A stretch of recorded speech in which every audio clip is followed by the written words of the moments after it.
جی ایک پیر صاحب کی جو قبر کے اندر مدفون ہیں اور اوپر سے مریدین ان سے طرح طرح کے سوالات کر رہے ہیں اور وہ جوابات دے رہے ہیں. اوپر سے پولیس آتی ہے، ان کی قبر کشائی کرتی ہے، اندر سے پیر صاحب کو نکالتی ہے. سب سے پہلے یہ مختصر سی ویڈیو دیکھیے، پھر اس کے متعلق میں اپنی رائے کا اینڈ کے اندر اظہار کروں گا. آپ بھی اپنی قیمتی رائے کا کمنٹ باکس کے اندر ضرور اظہار کیجئے گا. سب سے پہلے یہ ویڈیو دیکھیے.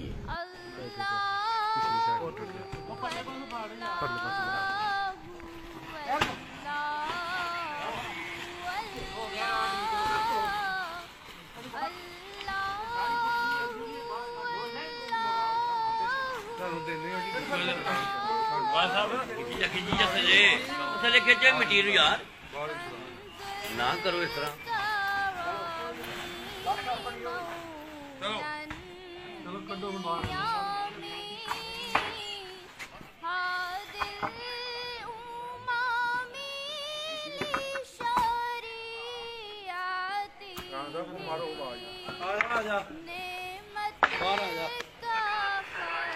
سرکار سرکار تکلیف کرو تھوڑی جی، تکلیف کرو، باہر آئے گی.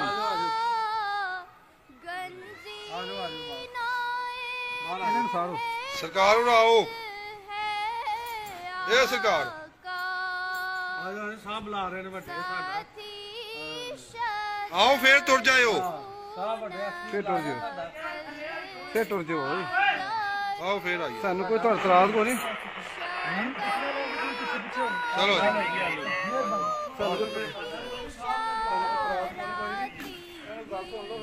یہ مختصر ویڈیو آپ نے دیکھی، اس کے متعلق میں کیا کہوں. یہ صرف جہالت ہے، جہالت کے علاوہ کچھ بھی نہیں ہے.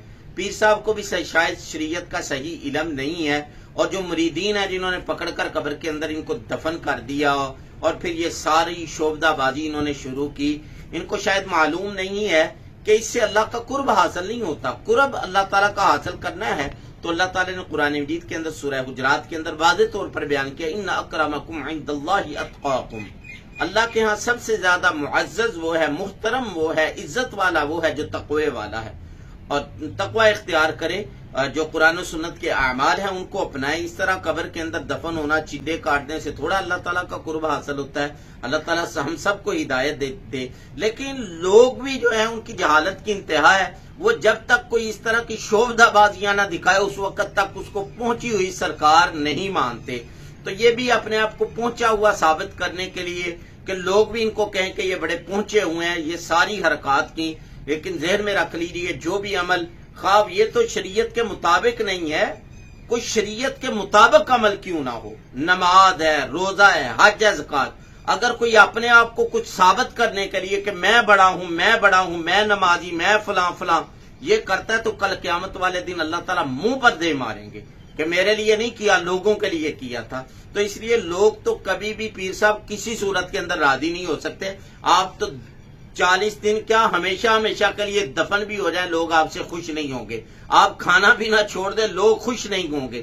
اس لیے لوگوں کی خوشی اور ناراضگی کی پرواہ نہ کریں، اس رب کی خوشی اور ناراضگی کی پرواہ کریں کہ جب وہ خوش ہوتا ہے تو ہماری دنیا بدل جاتی ہے، جب وہ ناراض ہوتا ہے تو ہماری دنیا اور آخرت بگڑ جاتی ہے. اللہ تعالیٰ سے دعا ہے اللہ تعالیٰ ہم سب کو صراط مستقیم پر چلائے رکھے، ہم سب کو غلط راستے سے بچا کر رکھے. تو یہ آج کی مختصر سی ویڈیو تھی، ہم نے آپ کے ساتھ شیئر کی. اگر یہ اچھی لگی ہے تو اس کو لائک شیئر ضرور کیجیے گا، اور چینل کو ابھی تک سبسکرائب نہیں کیا تو ضرور سبسکرائب کیجیے گا.